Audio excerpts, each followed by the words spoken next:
أنا بحمد الله سيداتي آنساتي سادتي انطلاقة نارية على شوط 1200 متر برواية جناح كرام الحادبين. هناك ديانا وهناك زوزو الذي يذهب في الشعار الأحمر، هناك خطة أيضا للمتنبي، وهناك أيضا جميلة دائما دندون، ولكن الانطلاقة للشعار الأحمر زوزو أحد المرشحين.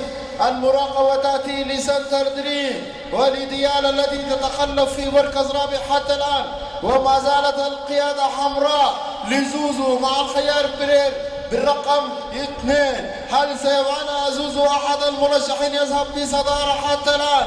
وهناك مراقبة من المتنبي ولخيرات ولجميلة دائما، وسنتر دريم بالشعار الوردي أيضا تتمركز في مركز جيد من داخل الداخل. ولكن أرى الآن أحد الأقوياء المرشحين في هذا الشوط بالشعار الأحمر لاسطبلات عاطف محمود عبد المنعم.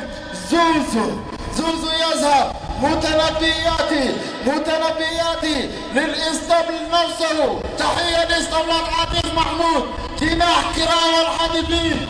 الجواد المتنبي يفعل المفاجأة برقم 3، وزوزو هي بطلة كأس كرام الحادبين وخير